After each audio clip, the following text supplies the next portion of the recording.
You're listening to Rabbi Aryeh Wolbe of Torch in Houston, Texas. This is the Jewish Inspiration Podcast. My dear friends, and now we conclude this chapter of the Gate of Generosity with day number 98 in the Treasure for Life edition of the Orchos Tzaddikim, the Ways of the Righteous. We're on page 578. Nadiv b'mimono liknos hamitzvos. A person should furthermore be generous with his wealth to acquire mitzvahs. Acquire mitzvahs. Kagon Rabban Gamliel shekona Esrog be'elev zuz. He bought an Esrog. An Esrog is a citron that we shake with the lulav for 1,000 gold coins. He wasn't cheap on, I'll spend that on my house. I'll spend that on my car. But on a mitzvah that expires after 7 days? Yes. You know why? Because the mitzvah represents my commitment to Hashem. You think Hashem won't repay it? When you show that devotion and love, I'll give you an example. You know, I remember one of my rabbis, he said that every married couple, during the first year of marriage, you hear this, Carlos? Getting married soon, God willing. During the first year of marriage, and I've heard this from rabbis that it's not only the first year, it's the first 3 years, maybe even the first 7 years, never come home empty-handed. You come home with flowers, you come home with a card, you come home with her favorite chocolate, you come home with something. Never come home empty-handed. So one of the guys said to the rabbi, he says, but Rabbi, what's if I can't afford it? Can't afford it. He says, if you can't afford it, you won't be able to afford it. Okay? You can't afford not to. You can't afford not to. He says you have to invest in your relationship. I would recommend, by the way, for every person who's been married 10 years, 20 years, 30 years, 40 years, do it for the next month. Do it for the next week. Don't come home empty-handed. You know why? You'll refresh your relationship. You're investing. You're doing a mitzvah with your relationship. It's a mitzvah. To cherish your spouse is a mitzvah. It's a mitzvah in the Torah. Try it. Let me know next week if it worked. It worked in making peace and harmony in your relationship, in making your spouse feel enriched, feel loved. So you say, well, what's if she's going to be upset that I spent the money on her? No woman ever said that, ever. Ever, literally ever. Why did you buy me flowers? You're wasting money. No woman ever said that. Right? You think Hashem says, why did you waste 1,000 gold coins on my Esrog? I don't think so. Hashem says, wow, he loves me. He's willing to part with 1,000 gold coins to show his love for me. Cut him a check. Send him a check. Send him back his $1,000. I love this man, right? That's the way. It only grows the relationship when someone is able to do such a mitzvah. So here, the author here is telling us, don't think that it's only use your money, for good deeds, yes, but also for mitzvahs. By the way, I've had this, people tell me, Rabbi, I really want to buy mezuzahs for all the doors in my house, which is appropriate. The halacha says that not only the front door, all the doors in the house. I said, no problem. I send them to the scribe here in Houston who writes the mezuzahs. And then they're like, Rabbi, you didn't tell me it was $100 a pop, You didn't tell me that it was each one. One second, we're ready to spend an extra $1,000 for the chrome tires on our new Tesla. And we're ready to spend another $1,000 for the white interior. And we're ready to spend another $8,000 for the self-driving feature. But $100 for a mezuzah, Rabbi, this is outrageous. Oh, Hashem, we love you. We want to spend money being close to you. All right. So, and one must be generous with his wealth to beautify mitzvahs. Yes, you know what? You can light a menorah with your little tin foil menorah. You fulfill the mitzvah. But tell me what represents the love to Hashem when you light with the tin foil or you buy a beautiful menorah. You say, Hashem, I'm going all out for you. By the way, the same thing goes with food for Shabbos. I'm going to buy the nicest cut of meat for Shabbos. I'm going to get the most delicious bread for Shabbos. I'm saying that because today there's this fashion. Since COVID, people started doing this sourdough bread. You can buy sourdough bread. It's like I'm talking about for Shabbos.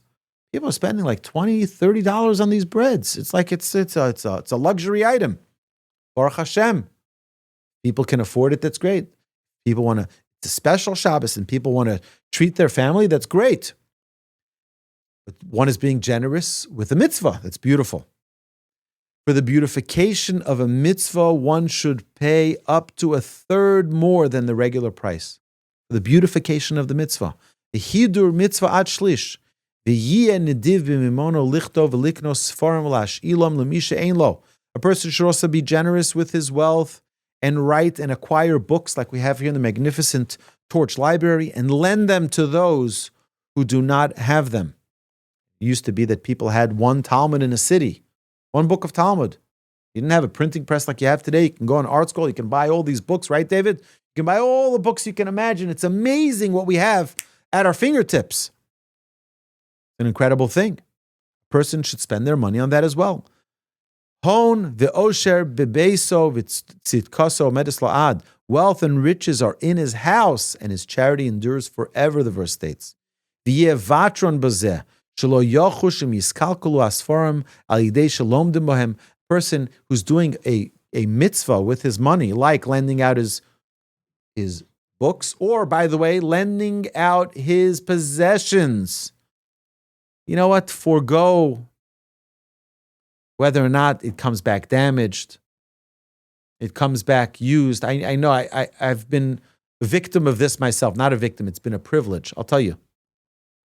We have a bunch of different gemachs. Everybody knows what a gemach is. A gemach is gemilut chasadim. It's the acronym of gemilut chasadim, loving kindness. And it's like a free loan society that we have in the Jewish communities. For example, anybody right now, my cheers, I had 30, now it's 26. I don't know, 4 disappeared. You'll understand why in a minute. But people borrow them every single week. This one had a baby, they're having a party in their house. They'll borrow the chairs, they'll borrow tables. They'll borrow chairs, borrow tables. Borrow chairs, borrow tables. And that's the gemach we have in our home, and we consider it an absolute privilege. One time one of my children said, he says, Abba, do you realize we have these chairs, we bought these chairs, we lend them out to people, and they come back all dirty. They come back sometimes, it's a little torn here, a little torn there. It's like, or he says, you should demand that people return it clean, and people return it taken care of, and people return it. And here we learn, don't be particular about it. That's part of your kindness. That's part of your generosity. I used to have a little bit of, I used to get a kick out of this. Every time I lend out my car, I get it back with something hanging off it, okay? Something. Sometimes it's the bumper hanging off it. I remember someone visiting town, and they were leaving early in the morning. They were taking an Uber early in the morning. They were out late at night with my car, and I come back the next morning in my car, and I'm missing a bumper.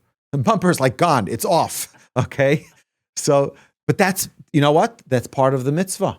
Part of lending out is that it's not going to come back exactly the way you gave it. You want it to come back exactly, then what are you letting go of? What are you letting go of? They're not going to bring it back with a full tank of gas. That's part of your mitzvah. But you know what's really funny about this? Is that, $10, sometimes, like, we'd be hard for someone to, I'm going to give a total stranger on the street $10. When we think about it, if that person asked us for food, we'd give them $10 worth of food. There's something that we have with a dollar bill that makes it difficult. And that's what our sages are teaching us here, to get over that. None of it is ours. It's all Hashem's. And if they return the chair a little bit torn, okay. And if it's a little bit bent out of shape, okay. And if the table comes dirty and sticky, it's okay. So fine, so you'll clean it. No, it's okay. He says, our sages tell us, I'll read it to you, the words. This is particularly about Sfarim. They tear books. They borrow your book and they return it, and it's ripped. The binding is ripped off. Pages are ripped out. I'm not going to lend it out anymore. He says, forgo on this regard, not to be particular about the books being damaged through use. And he must be generous with all of his household utensils to lend them to his neighbors and acquaintances. He must be generous in lending his money to the poor. And if he is able, also to the rich. What does that mean to the rich? Why am I lending money to the rich? Investing. Right now it's holiday season. He's got to buy, merchandise. He's out of cash. He's strapped for cash. He's going to miss the season if he doesn't borrow money. Loan him the money. Loan him the money. V'im yaspik boyado yalve gam la'ashirim. V'yeh nodiv v'maso v'matano im kol ha'olam v'al yidaktik im chaver b'davar muat. He says, and also, he should be generous in his business dealings with all, and not in particular with his friends about small things. I'll tell you what that means. I remember I was talking to somebody, and I said, I realized that there are two different types of business partners. I'm not a business guy. I'm a Torah guy, right? But I talk to a lot of people. People come to me. They're upset about, I did a business deal with this guy, and he didn't pay me out right, and he didn't this and that, and those excuses. I realized there are two different types of people who do business. There's some people who, when they close the deal, they go, "This is mine. That's yours." Well, sorry, that's what's left for you. Okay. Then you have the other people who say, "I want to do you right. You invested. Look, this is what we came up with. Tell me what I can do to make you happy." Right? And even if it takes a little loss, it's, I don't want, I'm not going to, okay, so it's an extra few $100s, a few $1,000s. I do want you to be happy. This is the attitude that our author here in Orchos Tzaddikim tells us. To be generous. You know what? I can tell you that when people have that latter attitude of, I want to make it right for you. Tell me what's required. I'll do it. They'll do business with you again. And it'll bring more and more blessing your way. I've seen people who are this type, this is mine and that's yours, and take it. And this is, people don't want to do business with them again. So short term, they win. Long term, they lose. And this is really what our sages are teaching us here. Generosity is a long-term perspective. It's a long-term perspective for our lives because we get paid back way more for our generosity. Imhu moded yaino shemen o eze davar sheyeh lo yitzamtzem v'yenadiv begufo litroach avur kol adam lizbol ulam umasam litztar b'tzarosam. He says to be generous when you're measuring out wine, oil, or the like. He must not be over-exact, but give a little more. Throw a little bit extra. And he must be generous with his person to exert himself physically for others, to bear the yoke and their burden, to grieve in their afflictions, to pray for them, to rejoice in their joys, to visit the sick, and to do kindness with the dead. Oh, you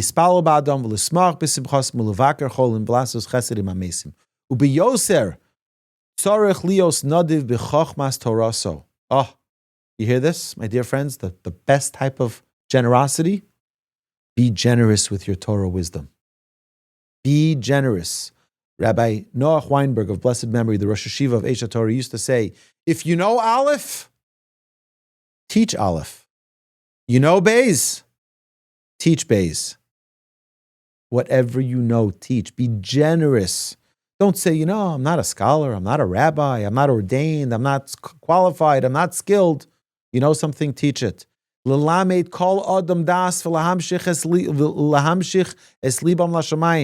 teach all people knowledge and draw their hearts to heaven. This is the greatest form of all generosities. Someone who is generous with others to bring them to the life of the world to come. It's interesting. The Talmud says, if your father and your rabbi are in prison or hostages, who should you release? You only have money for one hostage. Who do you release, your father or your rabbi? Talmud says the rabbi. You know why? Because one brings you physically to this world, but one brings you spiritually to the next world. Our investment is always the next world. Figure out a way to get your father out too, by the way. Right? But it's just telling us where our priorities are. Someone who's giving you eternity through the Torah that you study. If I'm ever a hostage, please let me out. Okay. Af al pi shemidas enedivusi tova. So now he's going to give, this is the last paragraph in this chapter. He says, although the trait of generosity, as we've mentioned, is an excellent trait, one must be careful not to scatter his wealth to attain his heart's desires in varieties of foods and drinks. Tzarich lizoir shelo yeh pazron lahasik ta'avosav b'minei machol uv'mishteh. To use it for good things, not to fill our bellies with more food and more drink. V'lo seis hon rav liknos v'lasos begodim yikorim. Buy fancy clothes and drive fancy cars, or to scatter his money to things that are not going to bring him or lead him to be God-fearing. Heaven forbid. And to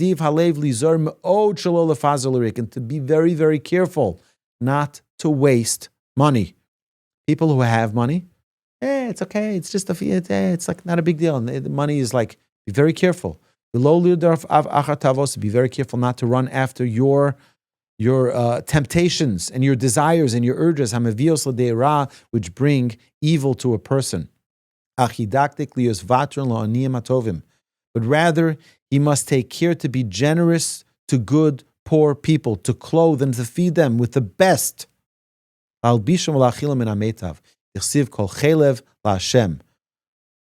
fat for Hashem. Save all the fat for Hashem, meaning the best of what you have for Hashem. What does that mean for Hashem? For Hashem's children, to take care of his poor people. Hashem loves the poor. Hashem loves when we are generous with them. And his reward will be an abundance of that treasured good, which no eye has seen. Asher ein ayin lo yara solakim zulasecho yasel amechake lo. No eye has seen, which Hashem alone will do to those who await him, those who are generous. My dear friends, this concludes the gate of generosity. What an absolute privilege, what an absolute honor to learn with all of you, to really share this wisdom of the Orchos Tzaddikim, of the ways of the righteous. Next week, God willing, we are going to talk about the gate of miserliness. None of you, it's not relevant to you, because none of you are misers. I'm going to share a story about Yasala, the holy miser. We mentioned this previously. Fabulous, fabulous story. We'll talk about that next week. But till then, my dear friends, givetorch.net is where we're doing our campaign. But I know 100% that Hashem is sending delicious, beautiful messengers to ensure that we can continue to teach Torah throughout the globe, not only locally, but globally, so that every Jew can be inspired to learn, to grow, to connect, and to become, hopefully, me become a better Jew. And hopefully, by my learning and sharing what I'm learning, because I only know maybe an aleph, trying to teach that aleph. My dear friends, I love you all. Thank you so much for being here tonight, and have a magnificent week ahead. My dear friends, have a good night. You've been listening to Rabbi Aryeh Wolbe on a podcast produced by Torch, the Torah Outreach Resource Center of Houston. Please help sponsor an episode so we can continue to produce more quality Jewish content for our listeners around the globe. Please visit torchweb.org to donate and partner with us on this incredible endeavor.